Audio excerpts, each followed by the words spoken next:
menghafal Quran. Nanti kita akan lihat. Setan ini menjadikan manusia lupa pada siapa? Pada Allah ya. Tapi apakah mereka menjadikan kita lupa dengan keluarga, dengan istri, dengan harta? Kan tidak. Tujuan setan iblis itu membuat lupa zikir pada Allah. Apa hubungannya dengan Al-Quran? Al-Quran itu zikir. Al-Quran adalah zikir yang paling agung. Al-Quran adalah mengingat Rabb semesta alam. Di antara nama Al-Quran adalah zikir. Inna nahnu nazzalna dzikra wa inna lahu lahafizun. Dan banyak lagi ayat-ayat yang lain. Ada dalam surah Al-Qamar, wa laqad yassarna al-Qur'an lidzikri fahal min muddakir. Itu juga sama. Jadi itu intinya. Bagaimana cara setan membuat kita lupa dari berzikir pada Rabb? Ya, ini alladzi yuwaswisu fi sudurin nas. Ternyata dibuat was-was hati. Jadi hati ini dibuat was-was. Lantas bagaimana solusinya? Apa obat yang akut ini? Apa obat dari penyakit yang bisa menjerumuskan pelakunya ke neraka jahanam? Obatnya itu Al-Quran. Jadi ternyata obatnya juga Al-Quran. Ya ayuhan nas qad ja'atkum mau'izatun min rabbikum wa shifaa'un lima fis sudur. Shifaa'un lima fis sudur. Ada sebuah hadis, ala inna fil jasadi mudghah. Betul ya? Idza salahat sa'irul jasad. Idza fasadat sa'irul jasad. Ala wa hiya al-qalb. Ternyata setan itu mengganggu kalbu. Dan Al-Quran itu adalah obat kalbu. Wa nunazzilu minal Qur'an ma huwa shifaa' wa rahmah lil mu'minin. Inilah kunci dari Al-Quran. Dan Al-Quran itu adalah obatnya penyakit yang ada pada diri kita. Oke. Jadi kalau kita sudah tahu itu, saudara sekalian, dan kita sudah tahu musuh kita adalah iblis, maka sebenarnya ketika ada pertanyaan apa yang membuat kita kemudian tidak menghafal Al-Quran, bukan lagi jawabannya sekarang karena kita banyak pekerjaan, karena kita tidak ada waktu dan sebagainya.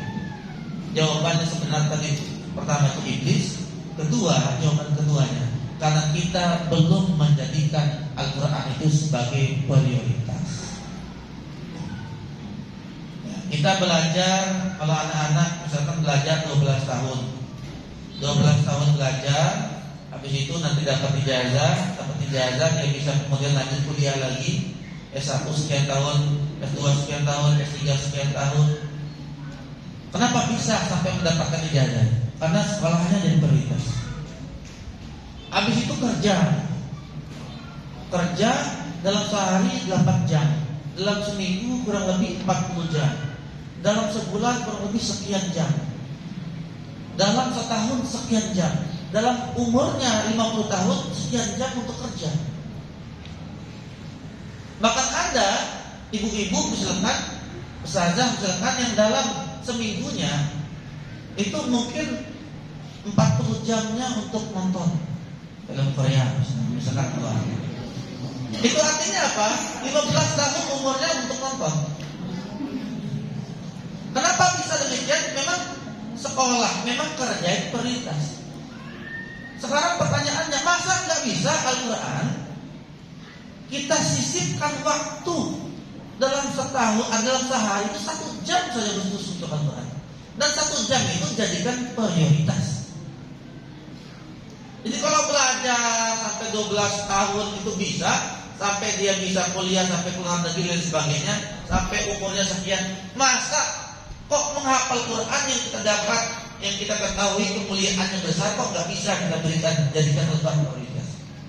Padahal kita sudah tahu Al-Quran itu untuk kita kembali dan kita akhirat.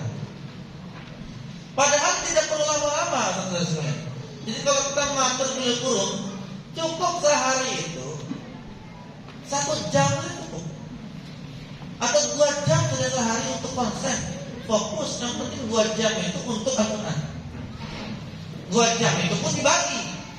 Sebelum subuh 15 menit, habis subuh nanti kan ada waktu baca Quran kan sekian menit.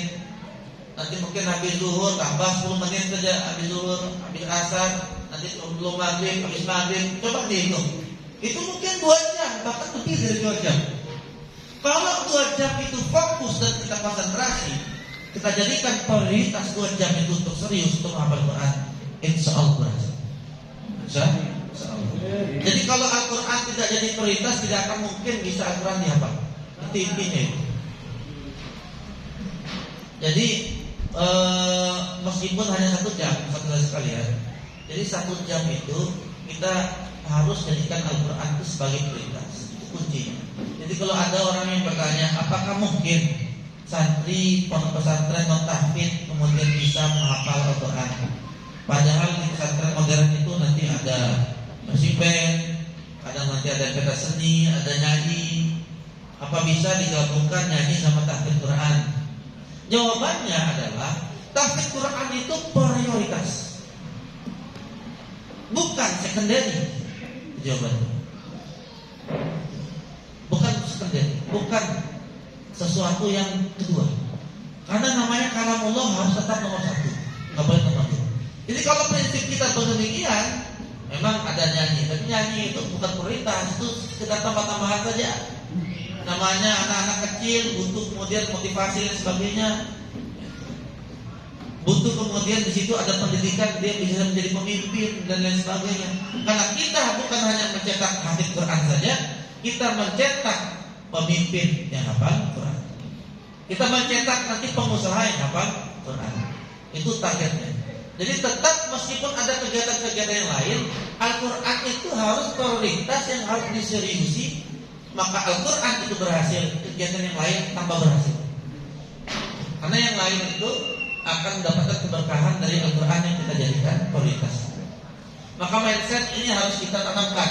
Hafal Al-Quran sudah dijamin oleh Allah kemudahannya, sudah pasti. Hafal Al-Quran tidak bisa lupa, mengingatkan tersimpan. Jadi nggak ada orang hafal Quran kemudian lupa, Pak. Jadi kalau kita hafal Quran sekarang, kemudian ternyata nggak murojaah, gitu ya. Nggak murojaah karena memang mungkin konsep murojaahnya belum tahu, sehingga tidak murojaah, dia tidak lupa, tapi dia tersimpan. Ketika kemudian kita adakan program murojaah sama-sama, dia akan hadir cepat. Karena orang dikatakan betul-betul mungkin hafal Quran, bagi orang yang menghafal cepat butuh murojaah kurang lebih 365 kali baru betul hafal. Kalau belum kayak gitu, nggak diulangi lagi, tersimpan lagi. Coba antum buktikan deh, ada orang alumni pondok tahfidz 6 tahun dia hafal 30 juz. Coba seminggu dia nggak ngulangi, ditanya nggak bisa jawab. Padahal 6 tahun 30 juz, ditanya nggak bisa jawab. Kenapa? Karena nggak dijaga. Ya, baik. Makanya Al-Quran itu berapa tahun sih kita hafal? Al-Quran itu dihafal seumur hidup. Al-Quran dihafal seumur hidup. Sayyidina Umar bin Khattab itu khatam 30 juz Al-Quran. Ada yang mengatakan 2 bulan sebelum beliau meninggal dunia baru 30 juz. Ya, bahkan beliau itu menghafal surah Al-Baqarah itu dalam 12 tahun, satu surah 12 tahun. Kenapa? Karena beliau menghafal, memahami, mengamalkan dulu langsung dia ditahan. Makanya metode para sahabat dalam menghafal Quran itu dipahami. Jadi Al-Quran jangan sekedar dihafalkan, tapi memang harus dipahami. Murojaah ini mudah. Jadi murojaah itu mudah.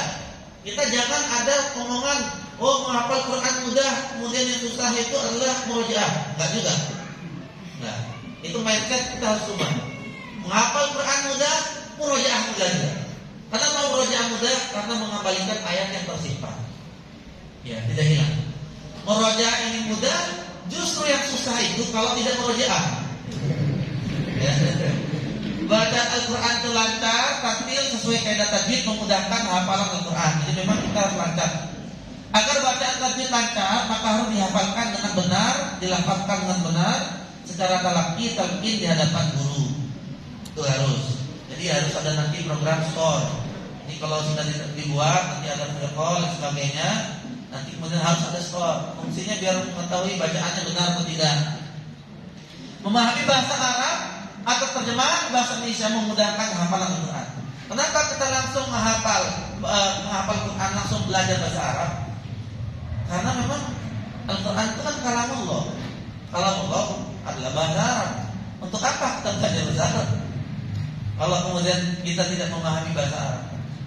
Bahasa Arab itu Kapan dipraktekkan? Pak?